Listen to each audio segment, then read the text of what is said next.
Well, alright everyone, let's get right into this video. Better late than never, but I quickly wanted to unbox both the iPad Air as well as the new iPad Pro. We have the M4 iPad Pro, the 1TB model, which does bring 16 gigs of RAM. And then we do have a baseline M2 iPad Air, which gives you 128 gigs of storage, and I believe it starts at $800. We also do have the brand new M4 Magic Keyboard, which right now only works with the new M4 iPad Pro. And then we do have another Apple Pencil Pro right here, which they gave me in this kind of blue colorway packaging, because as you know, Apple does have 5 different kind of packaging kind of schemes and themes for the Pencil Pro, which kind of makes it almost like a trading card game or anything like that. So if you do want to collect them all, you're gonna have to buy 5 different Apple Pencils. But the Apple Pencil Pro does work with both the iPad Pro as well as the iPad Air, but it does not work with anything older, right? And I'm also going to have my M1 iPad Pro here for comparison's sake, as well as my Magic Keyboard for the 13-inch, just to kind of see what they feel like, how they weigh, kind of compare the sizes and the thickness. And again, this is going to be a first impressions type video, and by the looks of it, the immediate first thing that you feel is just how lightweight this iPad Pro case is, or like this box itself is so lightweight compared to even the Magic Keyboard box.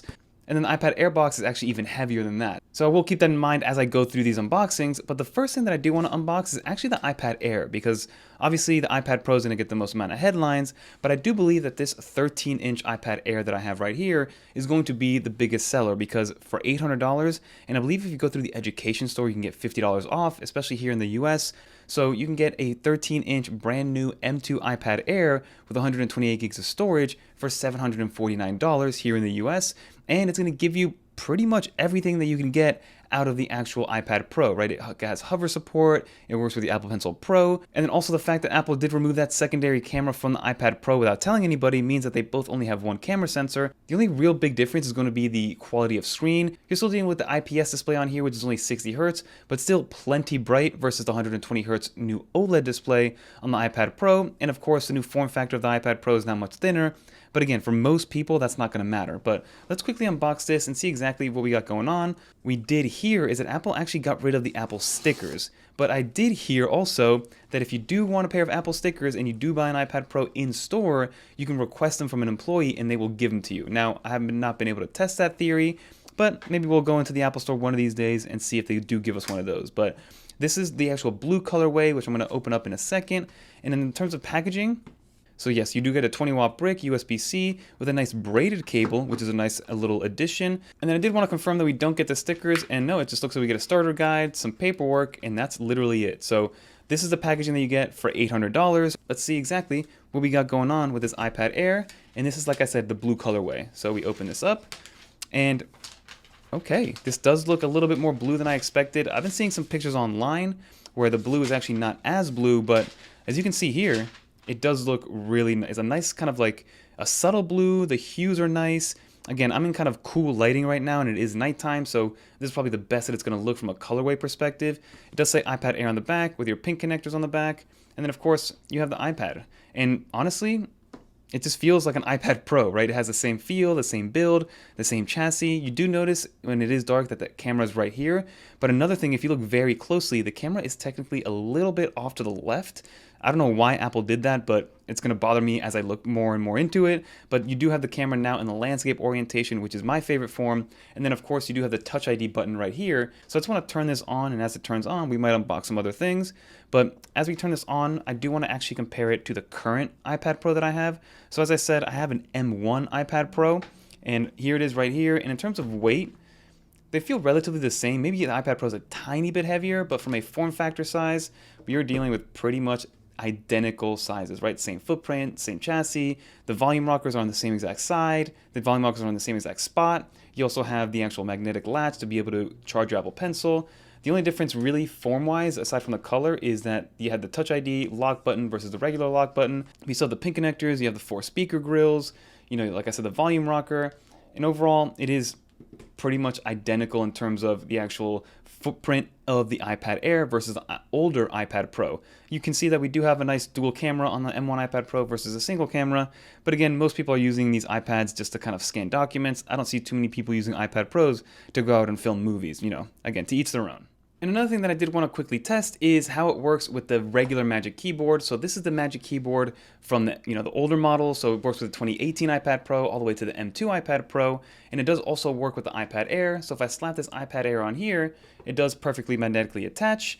So as you can see, the mouse does work. I can press on English to set this thing up, which we'll do a whole setup video later on, but I did want to just make sure that it does work. The only thing that you're going to notice is that when you do close it, you do only have the single camera bump, even though you have a cutout for the entire camera sensor on the iPad Pro itself from the M1 and the M2 version. So here, if this is a cipher solarized, then unfortunately that's what we're going to deal with. But I will also check in maybe a future video if it also works with the Slim Folio keyboard, which I believe we do have somewhere in the studio. But that is the iPad Air. It's basically just a repackaged iPad Pro, which is not a bad thing at all, right? That's why I think this larger 13-inch iPad Air is going to be the best seller, because it's going to be the king of battery life, since it doesn't have 120 hertz ProMotion, because it has the same battery size as the older iPad Pros, or very similar sizes, but it doesn't need to push as much power, but it's still powerful enough because it does have the M2 chip.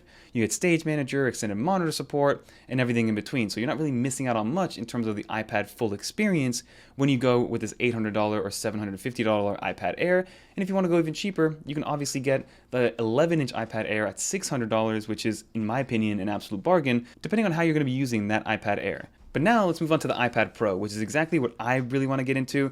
This is the first time that I've gone on a non-baseline version, so I did go, like I mentioned earlier, with the 1 terabyte, has 16 gigs of RAM. I did not get that nano texture display because I don't really want it, and I'd rather kind of have the option to take it off and on with like a paper-like screen protector. But like I first mentioned, this packaging itself is so light. I mean, if I just grab my old iPad Pro over here, the iPad Pro itself probably weighs more than the whole packaging, which is crazy to think about. So this is my first impressions. I want to see exactly what this looks like. I haven't seen this in stores. I've tried to avoid any videos online to see what this is like because, I just kind of want to be surprised. But if we open this up, move this off to the side, let's grab this iPad, and that is crazy. But let's see what else is in the box real quick. Open this up, you still get your 20-watt brick, I believe. Maybe they throw in a 30-watt brick for the extra $500 I have to spend for this thing in terms of the baseline model, because if you compare the M4 iPad Pro in the 13-inch size to the M2 iPad Air in the 13-inch size, it's about a $500 baseline difference. But then you do get this nice black braided cable, which is unique to only this one. So if you have the silver one, you get a regular white cable, and you do get a black braided cable with the space black iPad Pro, which we're going to leave in there for now. And now let's grab this thing, open it up. Whew. Jeez. Absolutely unreal, ladies and gentlemen. So I'm going to turn this on so we can kind of get through the setup process, because as you may or may not know, this is going to be my main iPad. This is going to be my main computer moving forward. Otherwise, I would not have gotten a 1 terabyte version. I wanted the 16 gigs of RAM. I've been using my M1 iPad Pro since the day released as my main editing machine, as my main thumbnail creation machine, as my main personal kind of finance machine, as my day-to-day machine, and I absolutely love the iPad Pro experience. You can say what you want about iPadOS being limited and things like that, and sure, when you compare it to something like macOS or even Windows, it's going to be very different to that experience, but you can still definitely get pretty much, I would say, 99% of your work done, depending on how intense you are with different applications on the iPad Pro and on iPadOS. But I did want to quickly grab my older iPad Pro, the M1 iPad Pro, like I keep mentioning, and just take a quick look at what the size differences are. So footprint-wise, it seems relatively the same. You have a couple more speaker grills on the newer M4 iPad Pro. You do see the thinness. It is a decent amount thinner, but overall, you just see that it is, honestly, the footprint and the form factor is going to be very familiar, right? It's going to be an iPad at the end of the day. It's just a matter of what you get internally. And somebody made a great argument on Twitter the other day when it comes to people saying like, oh yeah, like once you get the new iPad and you kind of get used to the awe factor of how nice it looks and how thin it is and how portable it is, that at the end of the day, it's going to be an iPad. But somebody on Twitter said that you can make the same exact argument for pretty much any laptop or any MacBook or anything like that, because yes, once you get the new form factor, you get, used to all the nice aesthetic things. At the end of the day, it's going to be macOS, depending on no matter what machine you're using, whether it is a MacBook Air from 2020 or a fully loaded MacBook Pro with an M3 Max and things like that. At the end of the day, it's still macOS. So the same argument can be made for these iPad Pros and the iPadOS. It's just a matter of will you be using the extra power moving forward on the newer iPad Pro. And again, I'm 3 years removed from a brand new iPad Pro, so I should be seeing some performance and efficiency gains from this new M4 iPad Pro. It even feels weird to say M4. But I'm going to start to slowly set this up because I want to edit this video on the new iPad Pro. So as the new M4 iPad Pro is doing its thing, getting set up, and again, definitely get subscribed if you aren't, or stay subscribed, or leave some comments down below, because we have a ton of content, from accessories to use cases to how to set it up to top 10 features. I'm very excited for all the content coming out with this new iPad Pro, because I've been waiting for at least some sort of redesign and some sort of real efficiency gains for a long time with the iPad Pro. But now what I want to open up is a Magic Keyboard. And again, we're going to make a video comparing this Magic Keyboard to the old one, to the Slim Folio case, to maybe even the Logitech Combo Touch, because there's so many different ones at different price points. But then also, it gets a little confusing with Apple's lineup, because this is the same price as the old one, but it doesn't work with the older iPads, even though it is the same price. And it's just kind of a weird and wonky situation.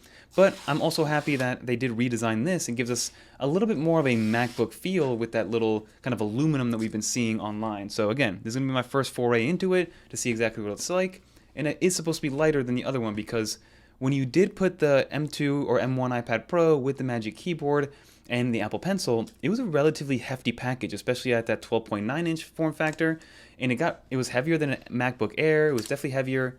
It might have even been heavier than the 15-inch MacBook Air. So I quickly wanted to bring out the other Magic Keyboard, because I've been using this one since it came out. So again, this Magic Keyboard is also 3 years old, and it's been amazing, tried and true, literally zero issues with it. I know some people have had issues with connectivity every now and then, but from a sturdiness and reliability and availability, form factor, and all that good stuff, it's been awesome. I have no real complaints, and I got used to the small trackpad and things like that.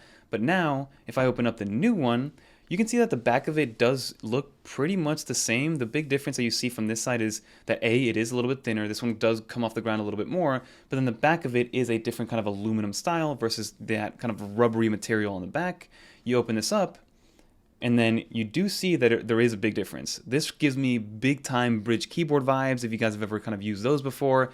It feels cool to the touch. It is made out of full aluminum, but the rest of it is going to be very familiar. So just the actual front of it is made out of aluminum. You have your chiclet style keys. Obviously you do get the new function row keys. In terms of viewing angles and visibility, it looks like the new one actually goes a little bit farther back compared to the old one. I'm pushing it back, but you might be getting this one a little bit closer, and we're going to play with all that as time goes on, because it does give you more of a laptop feel. So with the new one, the iPad will sit kind of a little bit farther away, but you can get a better viewing angle, and it might be even a little bit more lappable, which is going to be awesome to see. And then also the hinge itself, instead of being a round hinge, it's more of an oval hinge, which makes it a little bit smaller. But this is the new Magic Keyboard, and honestly, I'm stoked for it, right? The keys are awesome, the spacebar works, the trackpad is, I want to say, 2/3 the size bigger, maybe even twice as big in terms of surface area. The function row keys, it's just a tighter design. It feels like Apple knows what they're doing with the iPad Pro and the Magic Keyboard now, versus before they were creating something brand new that had never been created before, at least in terms of design and form factor. So I am slapping this on here because I do want to see what this package looks like, and yes, it's going to be extremely familiar to what we've had before. As you can see here, we do have the new camera bump with only one camera sensor, the LiDAR scanner, the two-tone flash, and some microphones. But overall, it's a much, much slimmer package, which is what we wanted, because, as I mentioned before, the old Magic Keyboard combined with the iPad Pro was a very hefty package. And this feels like a laptop, everybody. This is what a laptop feels like, and this is what it's going to feel like moving forward. And I think Apple, I don't know what their ultimate plan is with iPad OS and the iPad and all that good stuff, but I do think Apple's going to slowly merge both OSs at some point. And the last thing I want to unbox, obviously, the new Pencil Pro. So we open this thing up, and this form factor is supposed to be identical to the old Apple Pencil. So I'm going to close this as it updates so it stays out of the way. But this is the new Pencil Pro. So I'm going to open this up. It still has that same divot. The only difference is that it does say Pencil Pro. And then in terms of the actual length and size, they are the same exact length, they're relatively the same color. The font is a little bit more gray and a little smaller on the new one, versus the other one's a little bit more of a darker gray.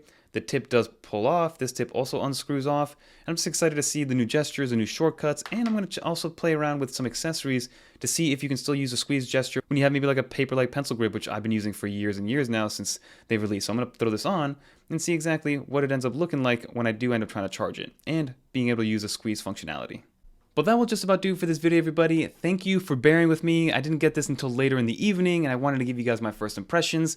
Overall, it's just a much tighter package like I mentioned earlier. They refined the overall design of both the iPad Pro, the Magic Keyboard. They kept the Apple Pencil the same because there isn't much that you can do to change it. It just added more functionality. So definitely leave some questions down below and maybe it'll spark some new ideas or some new use cases for this iPad Pro because we're going to be comparing it, seeing what it looks like, how it works in the wild, testing out that OLED display compared to the other mini LED display and things like that, and see if it's worth the upgrade because at the end of the day, I spent almost $2,000 after you include tax and things like that on this iPad. For $2,000, you can get a lot of MacBook Pro power if you want to go with that form factor. So this is for a certain type of person and you know who you are if you are that person to use this thing and fully maximize it. It just depends if you're willing to deal with the learning curve of using iPadOS versus macOS. But like I said, that's going to do it for this video. If you guys do want to support the channel, definitely check out our channel memberships down below. I'll leave that link down below. We are giving away wallpapers and doing community posts and doing live streams with you guys, and that's been awesome. So definitely check it out down below. And if you guys want to watch more videos like this one or some more iPad Pro videos,